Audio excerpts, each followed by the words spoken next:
Good morning everyone, and welcome to our service this morning here at St John's. For those of you who don't know, my name is Fiona, and today our home group are taking the service. As we start, let's sing our first song together.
Today's theme is faith, and hopefully those of you who receive emails will have got puzzle sheets and colouring pages that you can do together as a family and share those later with friends and family.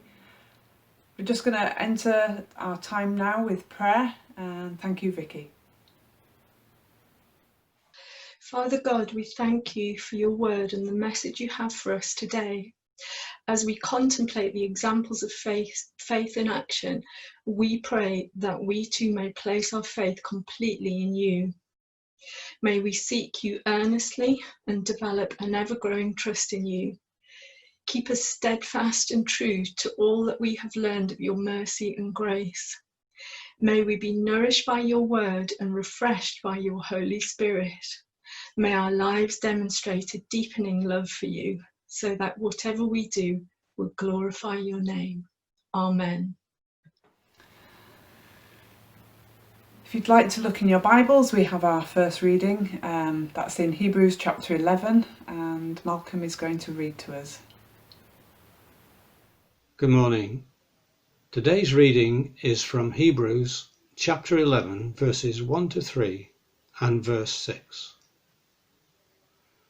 Now faith is being sure of what we hope for, and certain of what we do not see. This is what the ancients were commended for. By faith we understand that the universe was formed at God's command, so that what is seen was not made out of what was visible. And without faith it is impossible to please God, because anyone who comes to him must believe that he exists, and that he rewards those who earnestly seek him. This is the word of the Lord. Thank you, Malcolm. As we read of faith, we know that sometimes that's not reflected in our actions. So let's take a moment of quiet now, where we bring to God anything that's come between us and him in this past week, and confess to him now.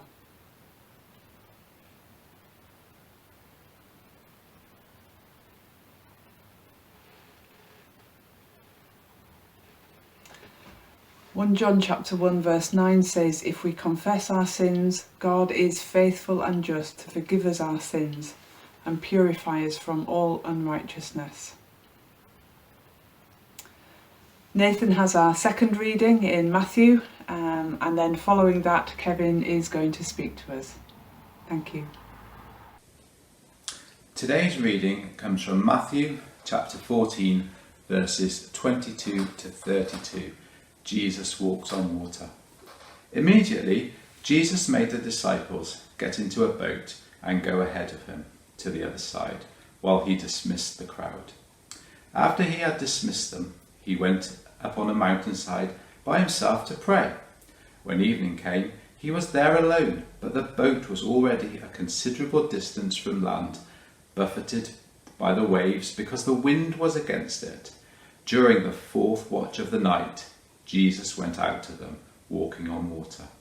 When the disciples saw him walking on the lake, they were terrified. "It's a ghost," they said, and cried out in fear.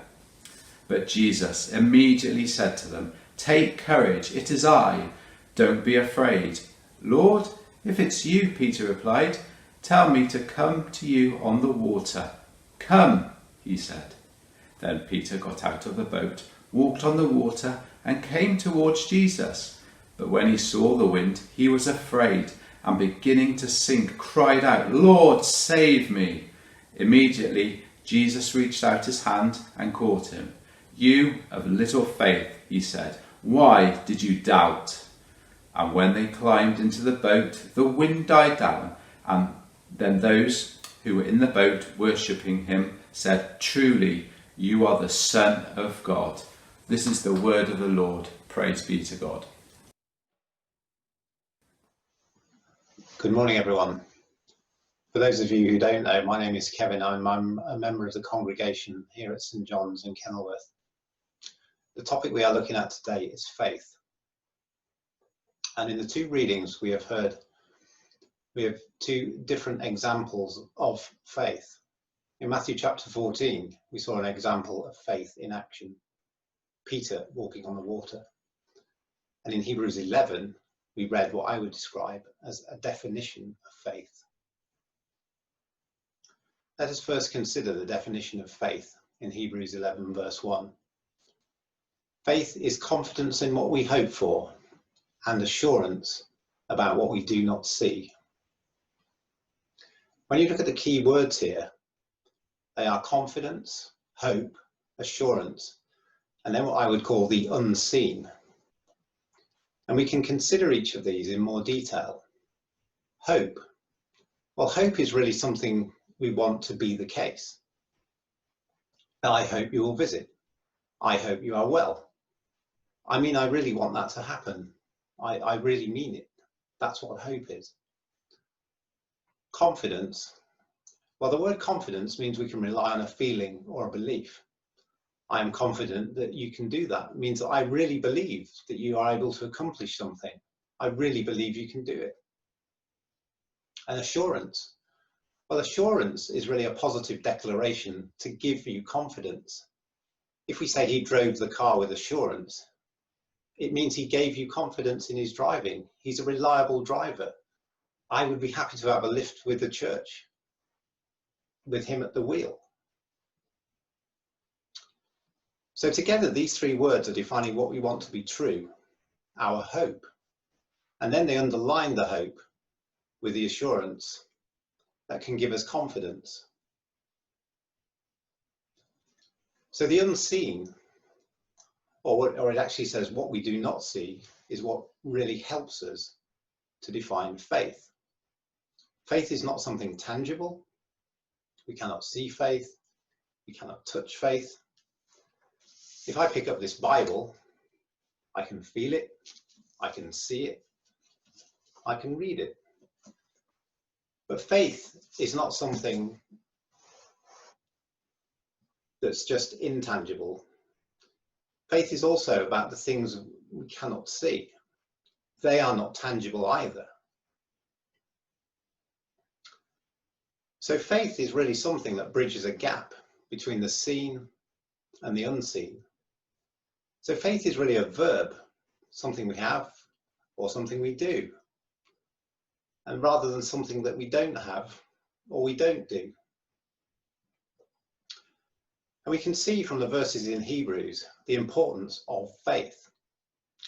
We have two clear examples of here of what having faith or not having faith might mean.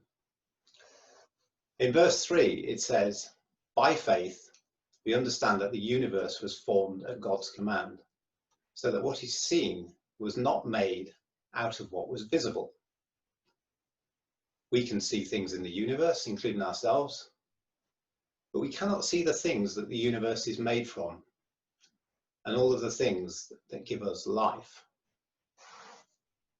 In verse 6, it says, without faith, it is impossible to please God, because anyone who comes to him must believe he exists, and he rewards those who earnestly seek him.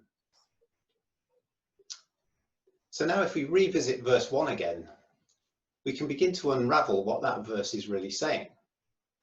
Now, faith is confidence in what we hope for and assurance about what we do not see. So by looking at the meanings of the key words here, we can see what it means to have real faith. We must believe God exists and that he will reward us if we seek him. This is our hope. And faith gives us the confidence in that hope. So faith gives us confidence in the things we cannot see, and ultimately we are made from what is not seen. And so our faith also gives us confidence to believe that that is true. So if it's that simple, why do we have so many doubts? Why do we really doubt our faith? Well, when we look at the passage from Matthew, where Peter is walking on the water, he doesn't believe it's true, even though he knows it was Jesus who told him to come. Clearly, Peter recognizes Jesus as he sets out of the boat. But soon he sees the wind and cries out, "Lord, save me." So what we see here is as soon as Peter hits a problem, doubt comes in. But Jesus saves him. And then, and only then, does he truly believe. Truly, you are the Son of God. So what does this example mean for us today? In 1 Corinthians 15 verse 17, it says, "And if Christ has not been raised, your faith is futile." So if we are to have faith in Jesus, we have to believe that he really did raise from the dead. It's not a myth, it's not a fairy story, it is true, and our faith depends on it. As someone who analyses data for a living, for me, this can be a real challenge. When we look at data, we usually look for patterns. And when we see a pattern, we usually believe it tells us something. If we see a data point that does not fit the pattern, then we would question it. Is it valid? Can it be explained? Or is it an outlier, a mistake? Should we exclude it? If you normally get an electricity bill for £100 a month and have done for many months, and then you suddenly get one for £1 million, unless you have massively increased your electricity consumption, I think you'd be quickly on the phone to challenge what was happening. Now, if I were to look at data relating to deaths over the last 2,000 years, I would pretty much see that 100% of the people who had lived had died. A very, very clear pattern. However, there would be a unique data point, a single dot if you like, showing someone who had actually come back to life and had not died. A most unusual occurrence. I would need to question this data point and ask, should I exclude it? I would need to ask, is there any evidence to support it? And if I found there was, then it would indeed be a point of the most significance in the whole data set. And when I do look at the evidence, what I find is that it is not a mistake. There is lots of evidence. The evidence I find is not scientifically provable in the way that I can prove that water freezes, for example, but it is historical evidence. Historical evidence records happenings supported by writing and accounts, and we have abundance of this in the Gospels and elsewhere. Today, we have also the benefit of 2,000 years of people who have also looked at this data and this particular point, and also reached the conclusion that it's true. There was someone who indeed did come back to life, and his name was Jesus Christ. Of course, many people look at the data and they simply don't believe it. They see an overwhelming number of cases where people do not bodily raise from the dead, and they simply cling to the idea that this is purely and simply an outlier, a mistake. The equivalent of a £1 million electricity bill. But the question is, have they really checked the evidence or simply made an assumption? Rabbi Zacharias said this. He said that God has put enough into the world to make faith in him a reasonable thing. But he has left enough out to make it impossible to live by sheer reason alone. C.S. Lewis said that you cannot explain everything by reason. And once you get to a position of belief in God, then you must examine the claims of Jesus Christ very seriously indeed. Reason alone cannot explain life, and belief in God opens us to believe in miracles and many things that we cannot see or fully explain except through faith. Unbelief closes out all those possibilities. In the words of a well-known song, our hope is built on nothing less than Jesus' blood and righteousness. And this is the hope that we see in the Gospels. And if we return to the verse in Hebrews 11, verse 1, faith is confidence in what we hope for and assurance about what we do not see. And it also says, we must believe that God exists and that he rewards those who earnestly seek him. Amen. Thank you, Kevin. In a moment, Mary is going to share with us a couple of personal stories about faith, and Cal is going to pray. Thank you, Mary. I would like to share a couple of examples of what I feel was a gift of faith in certain circumstances. The first one was when Cal was looking for a GP training scheme.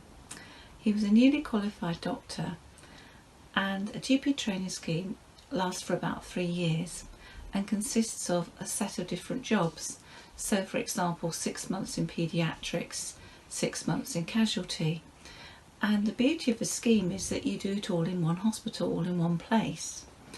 If you don't get on a scheme, and at the time they were very hard to get on, then you have to go all around the country trying to chase different jobs and trying to find different consultants who will take you on.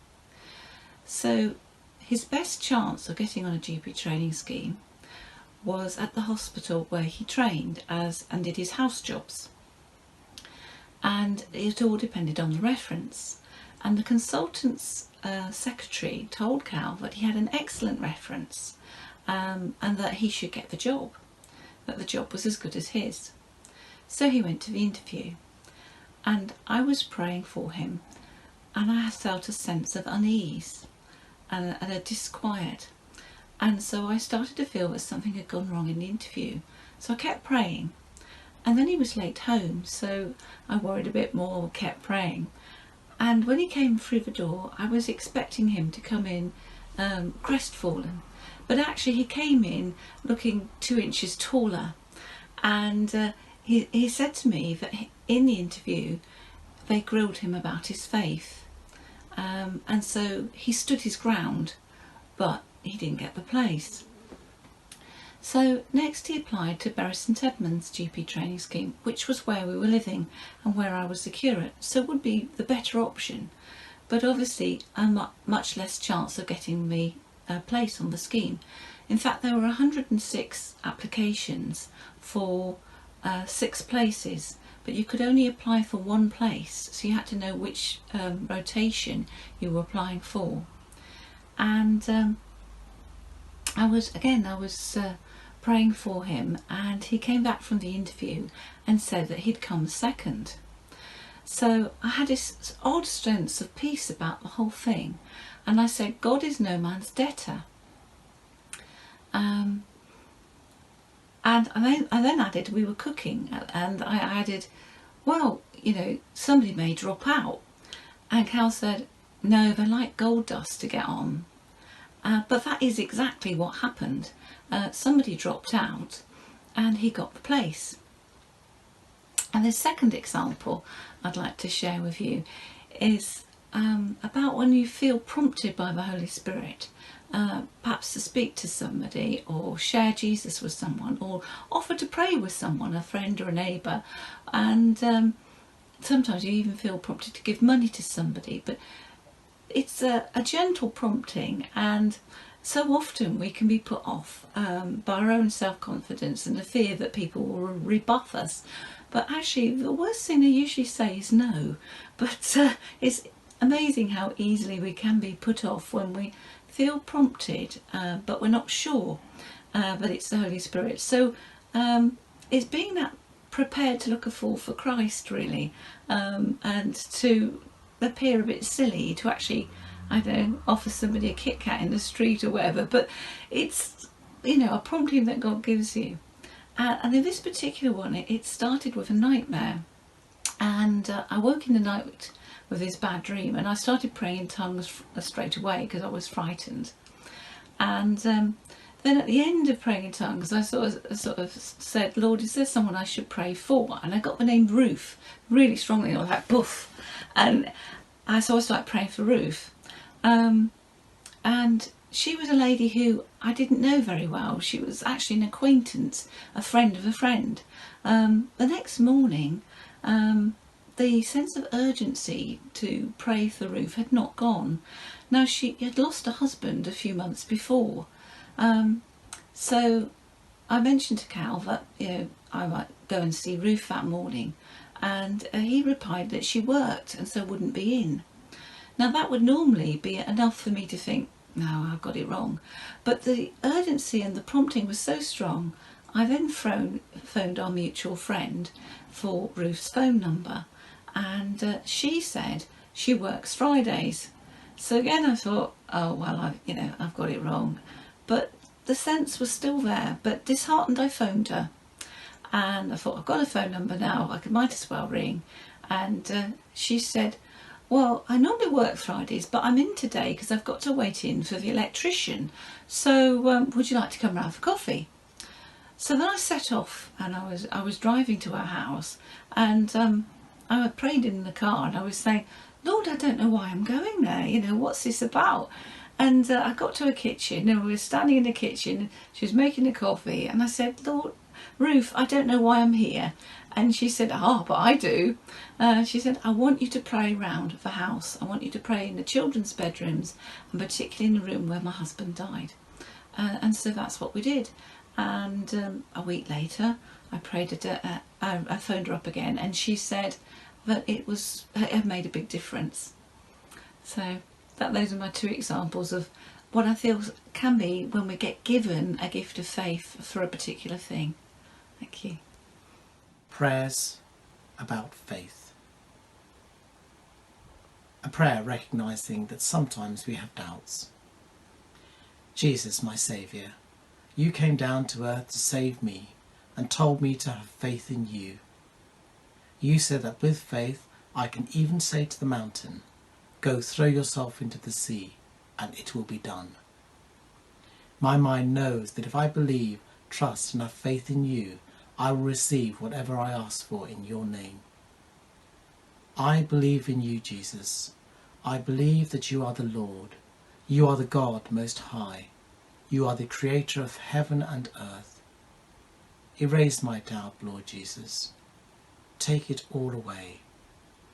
Help me in my unbelief. I deliver myself into your righteous hands. Amen.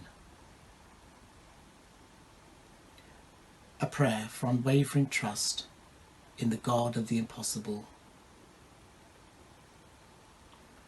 Heavenly Father, I acknowledge that you are the God about whom I read in the Bible. You are the God who promised a son to Sarah, a God who spoke to dry bones and breathed life into them, the God who raised Lazarus from the dead. O God, my strength, I put my trust in you. You have never forsaken those who seek you. You have never let me down. I know that you will never let me down because my life so far has been a testimony of your greatness. Mould me into your image and hold me close to you. Show me how to mature as a Christian and improve my walk of faith. Steady my trust in you so that it never wavers, no matter what battles I face on this earth. Please help me so that my faithfulness to you will be strong at all times. Amen.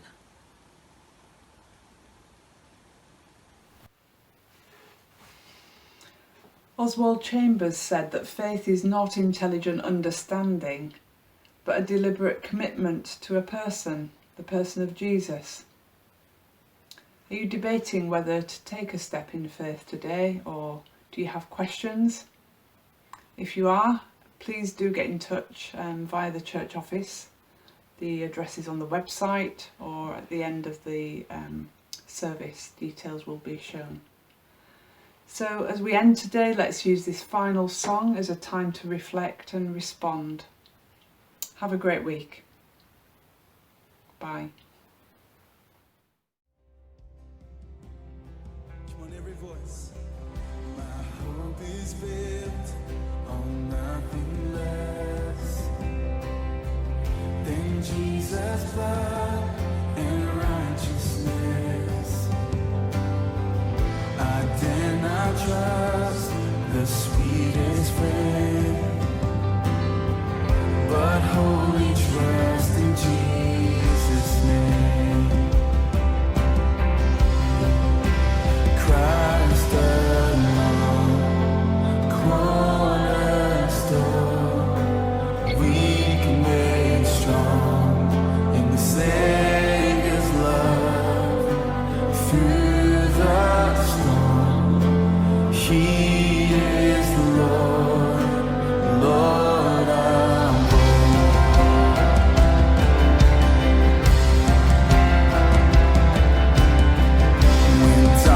seems to hide His face, I rest on His unchanging grace. In every high and stormy gale, my anchor holds within the veil. My anchor holds within the veil.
Dressed in His righteousness alone, faultless stand before